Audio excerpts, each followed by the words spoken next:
स्वागत। आज हम जिनकी कहानी में गहरे उतर रहे हैं वो है चंगेज खान और उनका बनाया विशाल मंगोल साम्राज्य जी। तो कोशिश यही रहेगी कि हम समझें कि तेमुजिन जो उनका असली नाम था वो कैसे इतने मुश्किल बचपन से निकलकर दुनिया का सबसे बड़ा जमीनी साम्राज्य बना पाया और फिर वो बिखर कैसे गया। शुरुआत उस कहानी से करते हैं जो स्क्रिप्ट में है शायद, कि जन्म के वक्त हाथ में खून का लोथड़ा था। क्या ये वाकई कोई संकेत था?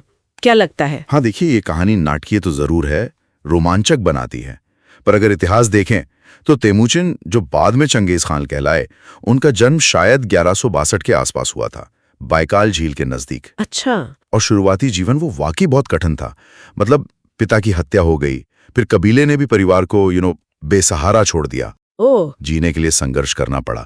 एक स्रोत तो ये भी कहता है कि अपने सौतेले भाई को मारना पड़ा उन्हें। अरे क्यों? शायद शिकार से मिली कोई मछली थी, उसको लेके झगड़ा हुआ। तो ये दिखाता है कि हालात कितने ज्यादा मुश्किल थे। तो फिर इन मुश्किलों से निकलकर कबीलों को एक साथ लाना, ये कैसे हो पाया? स्क्रिप्ट शायद उनकी व्यक्तिगत हौसले पर जोर देती होगी, जैसे पत्नी बोरते को छुड़ा लाना। हाँ, वो किस्सा तो है ही, और वो उनकी वफादारी और हिम्मत दिखाता है। लेकिन जो विश्लेषण है वो शायद इस पे ज्यादा फोकस करता है कि उस वक्त मंगोलिया में कई कबीले थे, आपस में लड़ते रहते थे। तेमुजिन ने बहुत होशियारी से गठबंधन बनाए, जहां जरूरत पड़ी वहां ताकत भी दिखाई, यहां तक कि जो पुराना दोस्त था जमुखा, उससे भी टकराना पड़ा। अच्छा, जमुखा से भी? हाँ। स्क्रिप्ट शायद इसे दोस्ती दुश्मनी जैसा दिखाए, पर असल में वो सत्ता की लड़ाई थी। समझ गई। और फिर जो असली मोड़ आया वो था 1206 में। ओनुन नदी के किनारे कुरलताई हुई, मंगोल सरदारों की बड़ी सभा। कुरलताई? हाँ। वहीं पर तेमुजिन को चंगेज खान घोषित किया गया। सबका शासक, यूनिवर्सल रूलर। ये एक तरह से एक नई शक्ति का ऐलान था। और यहीं से फिर वो फैलाव शुरू हुआ जिसकी कोई मिसाल नहीं मिलती। बिल्कुल। 1207 में सीजिया पर हमला, फिर 1215 में बीजिंग पर कब्जा, और देखते देखते मंगोल सेनाएं कहां तक पहुंच गए? मध्य एशिया, रूस, पूर्वी यूरोप। जी। इतिहास का सबसे बड़ा जुड़ा हुआ जमीनी साम्राज्य। ये कमाल कैसे हुआ? क्या वजहें थीं? देखिए, कई वजहें थीं और दोनों स्रोत इस पर बात करते हैं। एक बड़ी बात जो विश्लेषण बताता है वो है मंगोल सेना। वो काबिलियत पर बनी थी, मेरिट पर। अच्छा। जबकि दुश्मन सेनाओं में अक्सर भाई भतीजावाद चलता था। इनकी युद्ध नीति भी गजब की थी। जैसे? घुड़सवार सेना, बहुत तेज। सोचिए, पैरों से घोड़ा संभाल रहे हैं, हाथों से तीर चला रहे हैं। वाह। हल्के कवच पहनते थे ताकि रफ्तार बनी रहे। घेराबंदी में भी उस्ताद हो गए थे।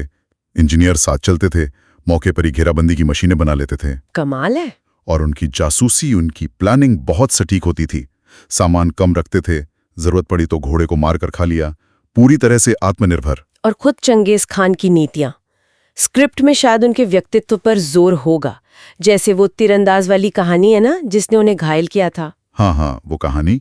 उसे माफ करके सेना में ले लिया। ये तो व्यक्तिगत नेतृत्व दिखाता है, लेकिन विश्लेषण शायद उनकी क्रूरता पर बात करता होगा कि या तो झुको या मारे जाओगे। हाँ, दोनों बातें हैं। देखिए, वो धार्मिक मामलों में सहिष्णु थे। उनकी सेना में हर धर्म के लोग थे। अच्छा। कानून बड़े सख्त बनाए, व्यापार को बढ़ावा दिया, उसे सुरक्षित किया। वफादारी को बहुत मानते थे।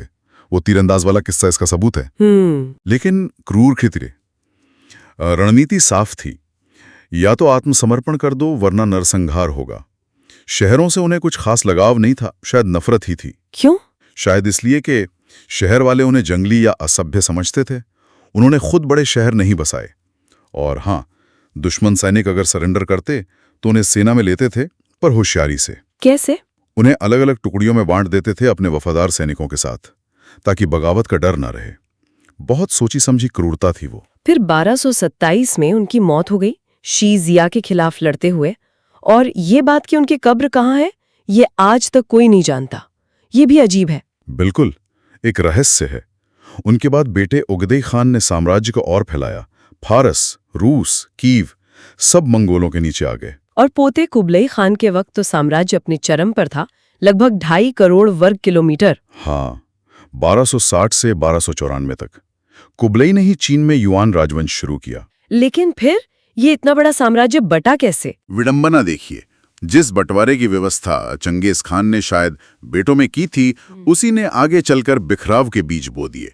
अच्छा। उनकी मौत के बाद साम्राज्य धीरे धीरे 5 हिस्सों में बंटने लगा, खानतों में, जैसे गोल्डन होर्ड, इलखानते, चीन वाला युवान, चगताई खानतें।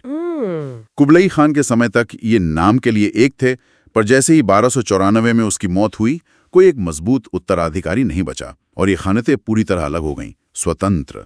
और फिर धीरे धीरे खत्म भी हो गई। जी हाँ, 14वीं सदी आते आते इलखानते गया, चगताई भी कमजोर पड़ा, चीन से युवान राजवंश का भी अंत हो गया, तो जिस तेजी से उठे थे उसी तरह बिखरे भी। तो ये थी कहानी एक त्यागे हुए बच्चे से दुनिया के सबसे बड़े साम्राज्य के बादशाह बनने की, और फिर उस साम्राज्य के रेत की तरह फिसल जाने की। एक अविश्वसनीय चढ़ाई और फिर ढलान। बिल्कुल, मंगोल साम्राज्य की विरासत बहुत मिली-जुली है। वो बेरहम विजेता थे, इसमें कोई शक नहीं, बहुत खून बहाया। लेकिन ये भी सच है कि उन्होंने एक बहुत बड़े इलाके को एक शासन के नीचे लाया, व्यापार के रास्ते खोले, अलग-अलग सभ्यताओं को जोड़ा। हाँ, ये तो है। उनका असर तो बहुत गहरा पड़ा दुनिया पर। भले ही तरीके सही थे या गलत, इस पर बहस हो सकती है। विश्लेषण भी शायद इसी दोधारी तलवार की बात करता है। और आखिर में एक सवाल सोचने के लिए छोड़ जाते हैं हम सब। चंगेज खान की वो रहस्यमयी कब्र, जिसने इतना बड़ा साम्राज्य बनाया, इतिहास बदल दिया, उसकी आखिरी आरामगाह का पता ही नहीं। ये बात शक्ति, विरासत और समय के गुजर जाने के बारे में हमें क्या सोचने पर मजबूर करती है।